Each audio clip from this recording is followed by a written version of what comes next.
से भी महान, पर्वतों में महानतम विंध्याचल पर्वत हूँ मैं। सूर्य की किरणें भी मुझे पार नहीं कर सकती। मुझे विंध्याचल पर्वत को नियंत्रण में लाना ही होगा। विंध्याचल पर्वत ने अपना आकार इतना बढ़ा लिया कि उन्होंने सूर्य देव की किरणों को भी बाधित कर दिया। हाँ गणेश। तब ऋषि अगस्त्य ने फिर क्या किया पिताश्री?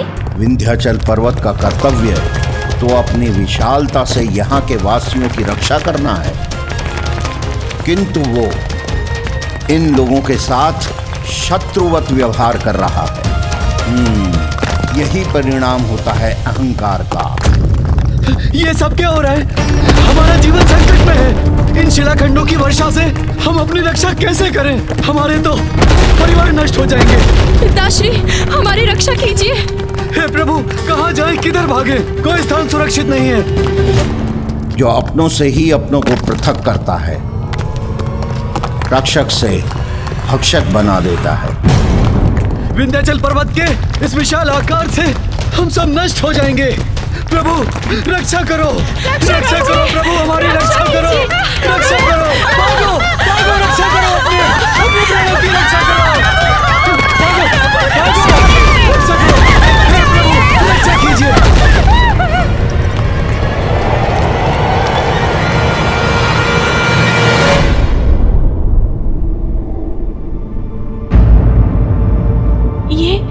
ये शीत तो असहनीय है।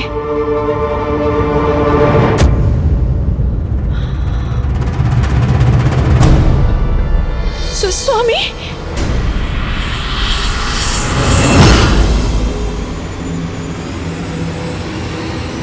शीत का प्रचंड प्रकोप हो रहा है यहाँ।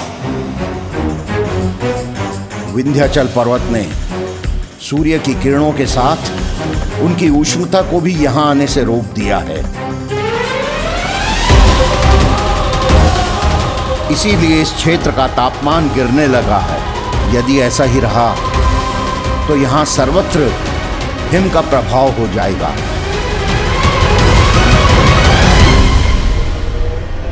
किंतु मैं ऐसा कदापि होने नहीं दूंगा। किंतु मैं ऐसा कदापि होने नहीं। किंतु मैं ऐसा कदापि होने नहीं दूंगा। विंध्याचल, विंध्याचल, विंध्याचल पर्वतों में अतुलनीय महानतम पर्वत हूं मैं। मेरा नाम पुकारने का दुस्साहस किसने किया? ये सूक्ष्म बिंदु के समान खड़ा होकर कौन पुकार रहा है मुझे? मैंने पुकारा।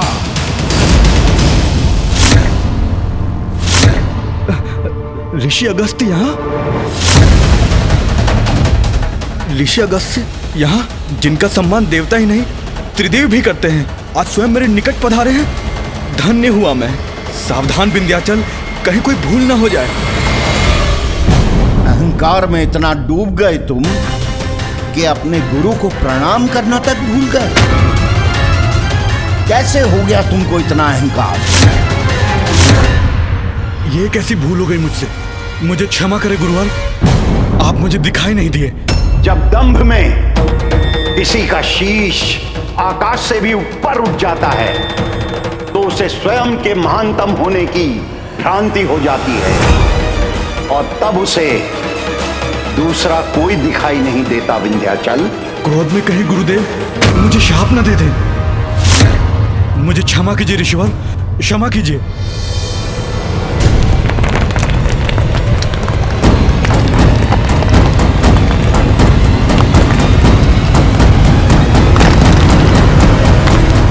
विंध्याचल का अहंकार नियंत्रण में तो आया।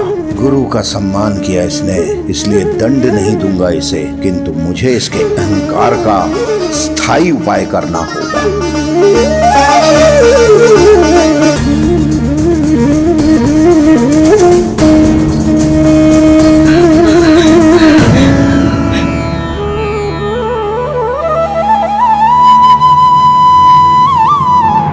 सूर्यदेव की किरणें पुनः यहाँ पहुँच रही हैं और शीत का प्रभाव भी मिट रहा है। विंध्याचल पर्वत भी झुक गया है। हम सब सुरक्षित हैं, हमारा परिवार भी सुरक्षित है।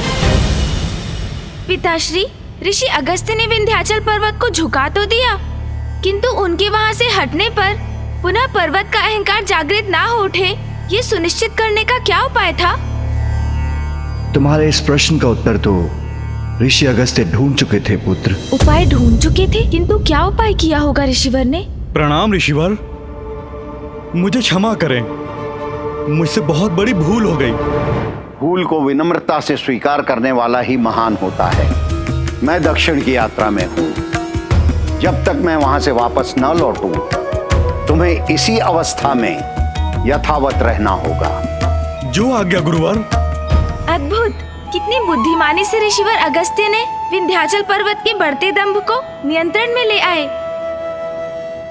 हाँ पुत्र गणेश, उस दिवस के पश्चात ऋषि अगस्त्य भी देवी लोपामुद्रा के साथ दक्षिण में ही स्थित रहे, जिससे विंध्याचल पर्वत का शीश सदा प्रणाम मुद्रा में झुका रहे और पुनः संसार के लिए कोई संकट ना उत्पन्न कर सके।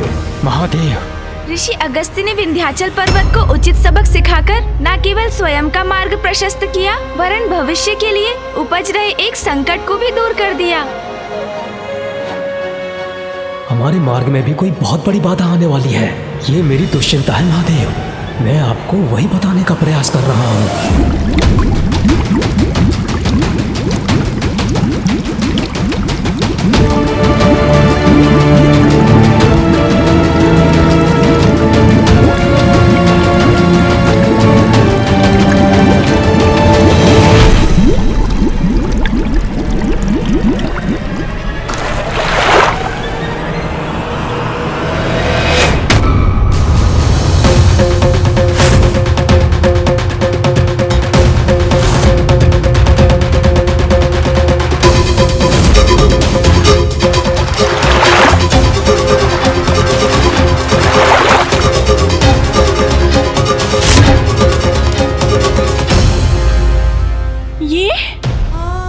ये भयंकर दृश्य, जलचरों का ऐसा निर्मम संहार, उनके ये अवशेष किसी भयंकर शत्रु के उपस्थित होने के संकेत हैं।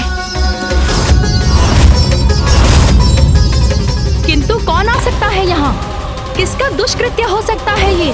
अवश्य कोई परभक्षी घुस आया है यहाँ। जो भी है, हमें उसे ढूंढकर उसका अंत करना चाहिए। उचित है, फैल जाओ यहाँ, ढूंढो उस परभक्षी को। अपने जलचरों की रक्षा का दायित्व तो हमें निभाना ही होगा।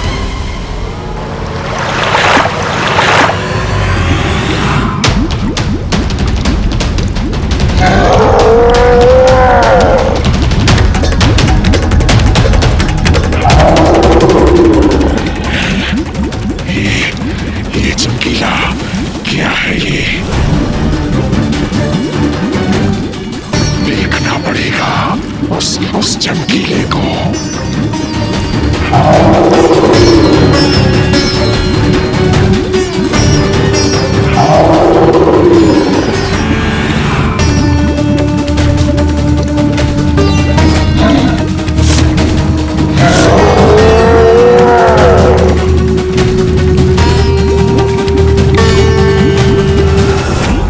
कौन है वहाँ?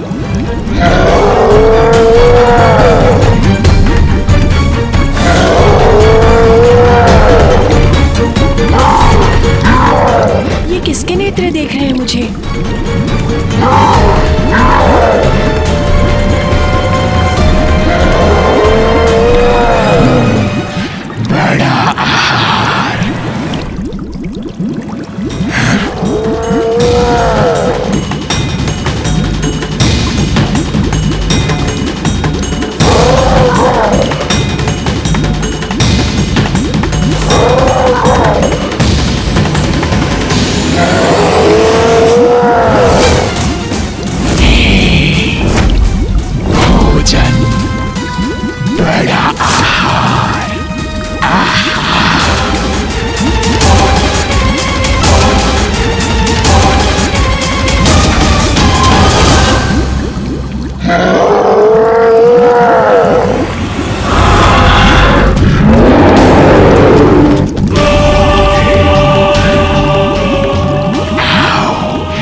पवित्र शिशु है। इसी दुष्ट ने हमारे सागर के शांत जल में मृत्यु का आतंक फैलाया है। वध कर दो इसका।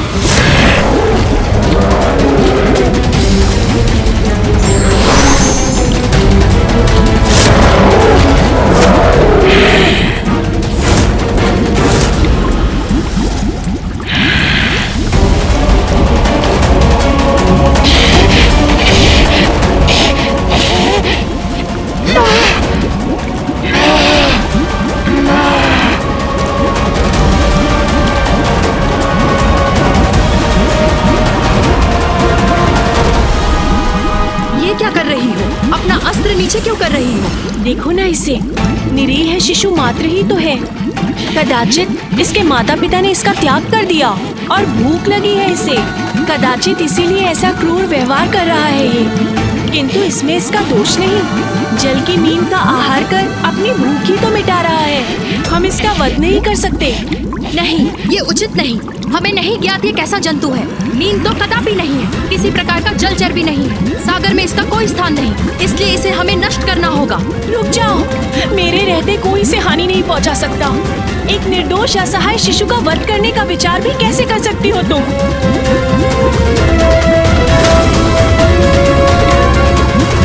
आओ शिशु, मैं तुम्हारा ध्यान रखूंगी और आज से तुम्हारा नाम होगा जलंधर। जलंधर, जलंधर। उचित है, ध्यान तो तुम्हारा रखेगा ये जलंधर। अब तुम सुरक्षित हो, भयभीत मत हो।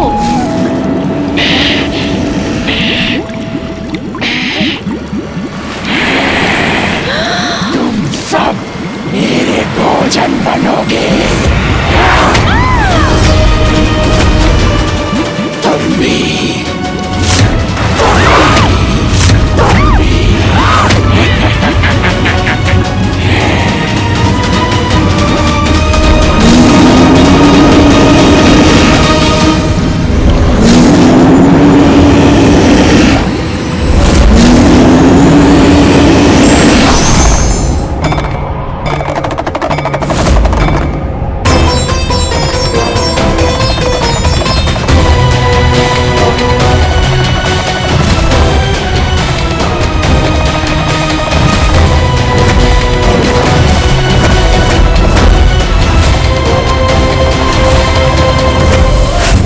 सागर के भीतर महादेव की क्रोधाग्नि से उत्पन्न एक महासंकट के होने का आभास मेरी चिंता बढ़ा रहा है।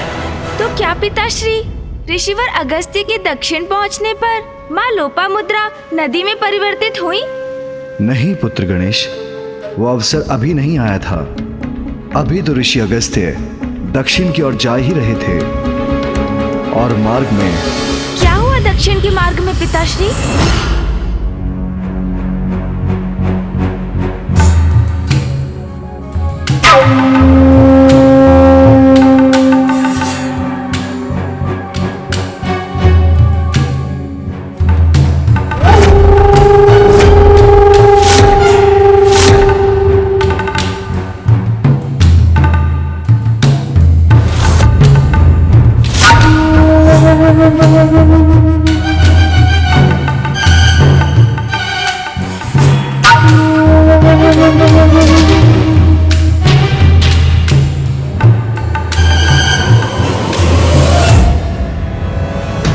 कोई छिपकर हमें देख रहा है। वाह वाह, उत्तम, अति उत्तम। देखो कितना गोल मटोल हृष्ट पुष्ट ऋषि है ये। बहुत समय से ऐसे किसी ऋषि का भोजन करने का अवसर नहीं प्राप्त हुआ। इससे अपना आहार बनाकर हृदय तृप्त हो जाएगा।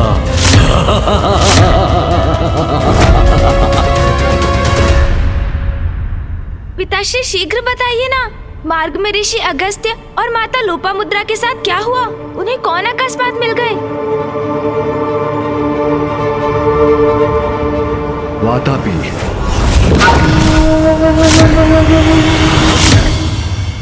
स्वामी, हम यहाँ कुछ समय के लिए विश्राम करेंगे। उचित है प्रभु, आप यहाँ विश्राम कीजिए। मैं तब तक आपके लिए वन से फल लेकर आती हूँ। उसकी कोई आवश्यकता नहीं देवी।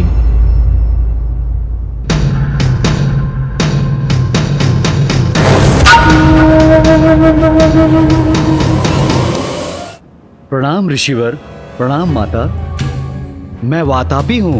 यहाँ के असुर राजा मेरे भ्राता इल्लवल हैं। मैं अपनी ओर से अपने भवन में आपका स्वागत करता हूँ। आइए ऋषिवर, हमारे भवन में विश्राम कीजिए। असुर राजा इल्वल और उसका भाई वातापी दो क्रूर असुर भ्राता थे जो अपने अधिकार क्षेत्र में प्रवेश करने वाले ऋषियों और यात्रियों का वध करते थे। ऋषि अगस्त्य ने अपनी दिव्य दृष्टि से पल भर में वातापी का सत्य ज्ञात कर लिया था।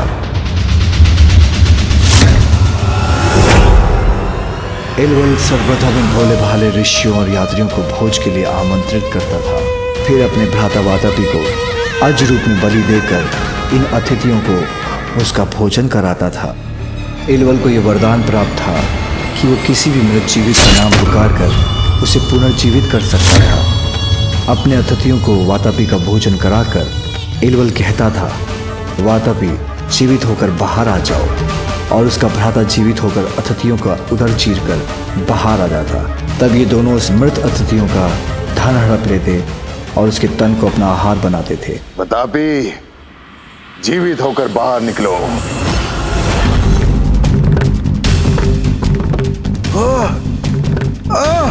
ये क्या हो रहा है मेरे साथ?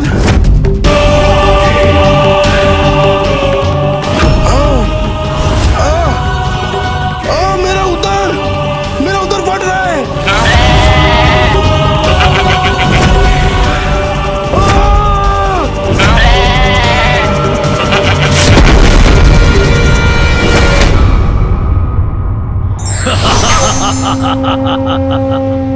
अब इसका धन भी हमारा होगा और इसका तन हमारा आहार बनेगा।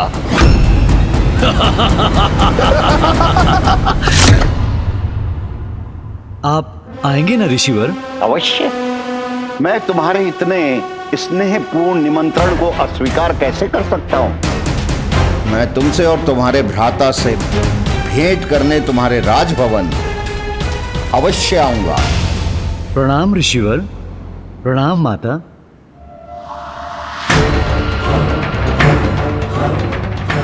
आओगे तो तुम अवश्य, किंतु बचकर जा नहीं सकोगे। तुम्हारे विकार का उपचार आवश्यक है।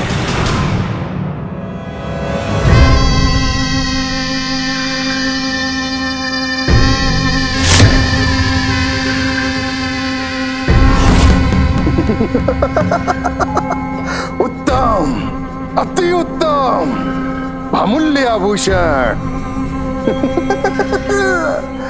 उचित रहा इसका भक्षण करके धन की पेटी को उठाकर हमारे राजकोष में जमा कर दो शीघ्र।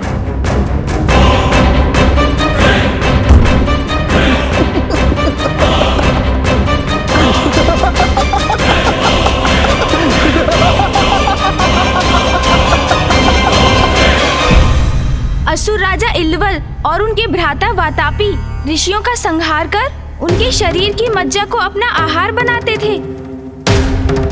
ये ज्ञात होते हुए भी ऋषि अगस्त्य ने वातापी का निमंत्रण स्वीकार कर लिया। हाँ पुत्र, दक्षिण की ओर जाते हुए जब ऋषि अगस्त्य अपनी पत्नी देवी लोपामुद्रा के संग असुर राजा इल्वल के क्षेत्र में पहुंचे, वहां की प्रजा दुष्ट राजा इल्वल के अत्याचार से आतंकित थी। अन्य सभी के उनके कष्टों से मुक्त कराना ऋषि अगस्त्य ने अपना कर्तव्य समझते थे। तो फिर ऋषि अगस्त्य ने क्या किया पिताश्री? मैं यहाँ के राजभवन होकर आता हूँ, आप यहीं रुकिए। स्वामी, आप नहीं चाहते कि मैं भी आपके साथ चलूं? वहाँ जो असुर प्रस्तुत करेंगे वो आपको प्रियकर नहीं होगा। चिंता का कोई कारण नहीं है, मैं शीघ्र लौट आऊंगा।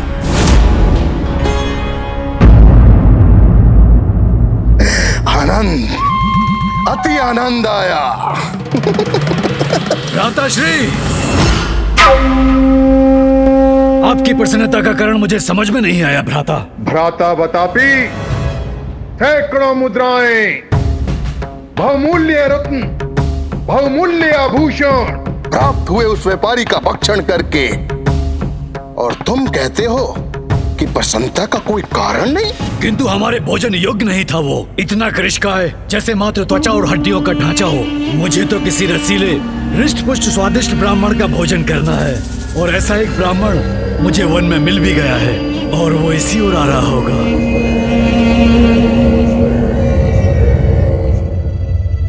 महाराज इलुवल, युवराज वतापी, महाराज आपसे ऋषि अगस्त्य भेंट करने आए हैं।